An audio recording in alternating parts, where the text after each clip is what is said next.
guests are here in studio with me. And, of course, one of them is Robert Mancero. He's a producer, director, writer for over 10 years in the television film industry. After spending 3 years at Disney Studios, he formed his own production company, Full Vision Productions. And Robert has been honored with, well, you know, instead of reading this long bio, Robert, tell us about yourself. Basically, I come from a commercial music video background, done a lot of extreme sports, and now into the documentary filmmaking avenue.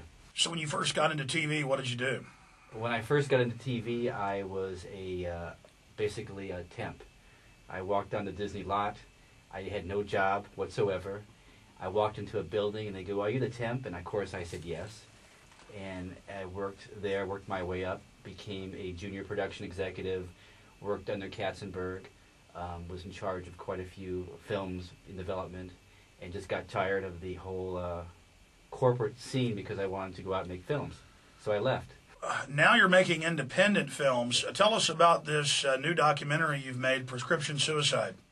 Prescription Suicide is a look into the families affected by antidepressant drugs. And basically what it is, it's 6 stories of 6 kids told by the families.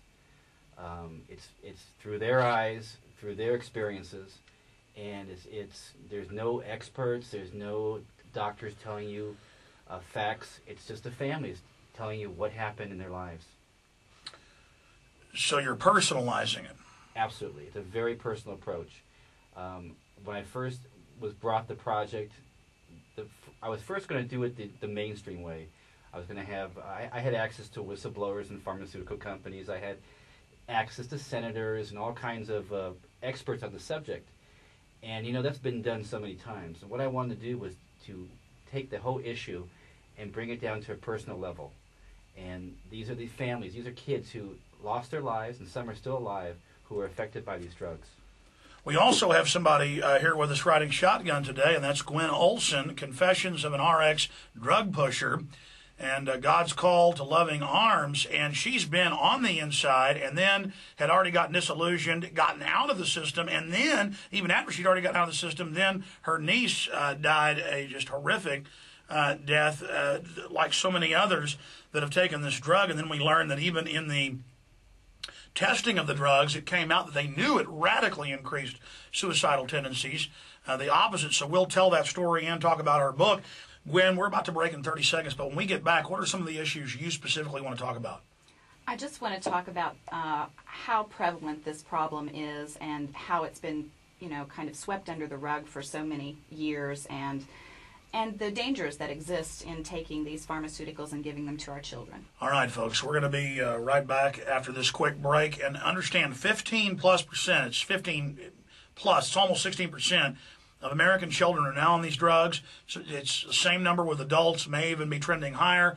Think about it, 15% of our population, and the drug companies' own documents say they want half of us on them. What do they really do? What are they made out of? What is it causing? You need to stay with us. Robert Mancero, he is an Emmy Award-winning documentary filmmaker. In '96, he won Best Director for a sports documentary series. And now he's gotten into, well, making films about what prescription drugs are doing, the new film Prescription Suicide. The bio's long. He didn't really toot his horn in the last section.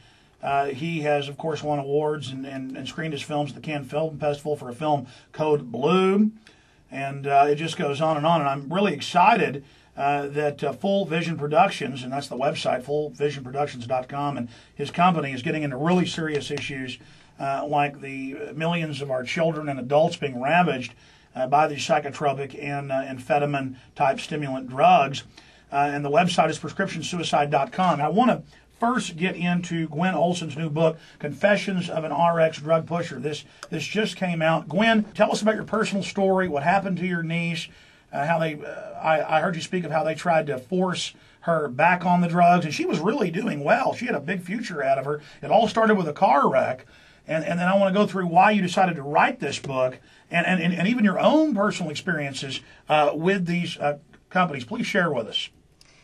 Well, Alex, I was actually a pharmaceutical rep for over 15 years, and I started my career in the industry with Johnson & Johnson with one of their subsidiaries, McNeil Pharmaceutical. And that is really where I got my education in psych drugs, because I used to sell one of the older neuroleptics, Haldol. And I don't know if you're familiar with haloperidol, but that is a complete chemical lobotomy drug. That's pretty much what it is. And it's also one of the drugs that was reportedly used when the Soviets were doing mind control on dissidents in the 70s. You may have heard about that. And so that was one of the drugs that I was selling at that time. And I was also a hospital representative, so I was calling on psych wards in hospitals. I was calling on geriatric facilities, nursing homes. You were witnessing this. Absolutely. Not only was I being educated by the pharmaceutical manufacturer about their perspective, I was seeing from a personal perspective what the drugs actually did to people in real life.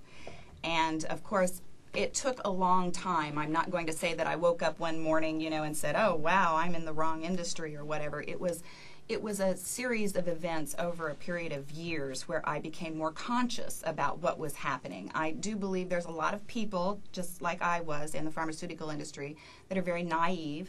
They don't come with medical backgrounds. A lot of them are cheerleaders or very gregarious, good-looking women and young men that could actually be actors or... I actually saw a report on that. That's who they're hustling. Right out of high school, they're recruiting these really good-looking cheerleaders, and that's the core now, is the good-looking girl coming in. Hey, I got some happy pills for you. That's right. And when I started in the industry in 1985, there really weren't that many women in the industry. So I was kind of breaking in. Maybe, a third of the population of the sales reps were women. And I was a former beauty queen. And so, I think that was probably the profile that I fit. I wasn't a cheerleader, but, intelligent, good-looking women is what they were looking for at the time, because they worked harder, they got past more receptionists, they got to see more doctors, and they were paid less. So that was really a win-win situation for the manufacturer. But after a while, after I had been in the industry for a while, and I was primarily a specialist rep, so I received some extensive education, some higher education. I'd actually go through some of the programs, the preceptorships that doctors went through for their training. So my training was pretty phenomenal. And as I started to compile that knowledge over the years, I started realizing, whoa, I'm not being told the whole story here. And they're not allowing me to say things, they're not allowing me to disclose things that should be disclosed for, the benefit of the patient. It seemed to be, the attitude that if a drug caused an adverse reaction, don't withdraw the drug from the patient, but add another drug to counteract, the symptoms that they're now getting. So as I started seeing this thing happening, and as my consciousness began to evolve, I got very disillusioned.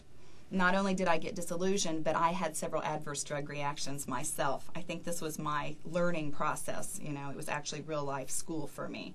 And one of my adverse reactions in 1992 was to Zoloft. I was put on Zoloft because I was becoming a little depressed, and I was losing weight because I was going through a divorce. And obviously that's a time that, you're not really happy. So when I went to visit my general practitioner just for a follow-up visit for migraine headaches, he recommended that since I had lost a little weight and was, a little despondent, that he put me on an antidepressant.